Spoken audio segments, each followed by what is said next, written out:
On est ici aujourd'hui pour demander la démission de M. le directeur de la SOPA parce qu'il nous a pris pour des cons, ni plus ni moins. Si jamais on met en prison, tu viens nous chercher, t'as pas les lois. Il n'y a aucun animal malade venu des Savoies dans le Cantal, ni hier, ni à aucun autre moment. Lui, la Chambre d'agriculture du Lot, la Chambre d'agriculture de la Corrèze et la Chambre d'agriculture du Cantal. D'accord. Donc ils nous ont traînés dans la merde, gratos. Les camions fantômes, les gens comme nous qui sont barrés du cerveau, ça n'existe pas. Pourquoi la langue de bois dans une situation critique comme celle-là? Donc là, réaction directe, et on est venu de suite à l'appel de Jean-Luc, le président de la CR15. La revendication première, c'est l'arrêt immédiat de l'euthanasie des lots entiers, alors qu'il y a beaucoup d'animaux qui sont indemnes, qui ne sont même pas testés, qui sont en très bonne santé. Cette maladie, aujourd'hui, ils amènent les animaux malades, certainement contaminés, pas très loin de chez nous, ce qui est une aberration. Ils déplacent la maladie puisqu'on a l'impression qu'ils veulent la soigner, quoi. La commission qui se réunit pour prendre des décisions strictes, eh bien, on a l'impression qu'elle est déconnectée encore une fois. Nos responsables sanitaires, les GDS, les DSV, sont complètement à côté de la plaque. On se rend compte qu'on perd notre patrimoine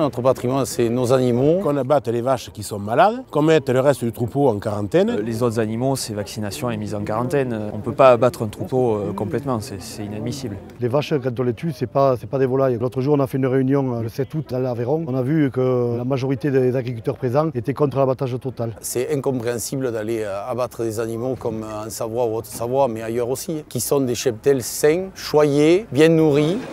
Ma fille Florine qui m'a dit « Papa, si tu vois là-bas, tu peux leur poser la question, qu'est-ce qui se passe? Pourquoi pour un animal malade, on abat tout le troupeau ?» On réfléchit pas. La solution de facilité, c'était d'abattre la totalité. On abat, c'est plus simple, c'est facile. Le bien-être animal, je pense que beaucoup de gens aujourd'hui qui se battent pour ça sont pas présents, ne disent rien. Il est normal qu'on euthanasie des animaux dans des étables. Ils se sont retrouvés avec des tonnages de viande à brûler. Là, ils n'avaient pas la solution et ils ont éparpillé ça sur le territoire. Aujourd'hui, il faut arrêter ce massacre. Il y a beaucoup trop d'animaux qui ont péri dans cette catastrophe. C'est des conditions incroyables au XXIe siècle. Détruire des troupeaux entiers comme ça, ce n'est plus concevable. Ça relève de la préhistoire. Il faut croire que la France est bien riche quand même pour pouvoir se permettre, alors qu'il y a tant de gens qui crèvent la dalle, de mettre toute cette viande, de lui faire traverser la moitié de la France pour l'amener à Creux-de-Montvert, sans penser aux épidémies qu'on peut transporter par la même occasion. Aujourd'hui, le virus ne nous fait pas peur, en fait, c'est plutôt les décisions prises par les gens qui nous dirigent qui nous posent vraiment un problème. C'est vrai sur la paratube, c'est vrai sur tant de maladies, on a toujours des bêtes qui réagissent, des réactions atypiques, de la tuberculose, regardez le cinéma qu'on en fait, on ne peut pas l'éradiquer, mais quand même, de qui se moque-t-on? De qui se moque-t-on? On ne veut pas attaquer le mal à la base. Il y a de la tuberculose, on ne cherche pas trop à savoir d'où elle vient et comment il faut faire pour l'éradiquer. On tue, alors que c'est des maladies qui peuvent se soigner. Il faut arrêter de nous dire qu'il n'y a que l'abattage pour sauver les troupeaux.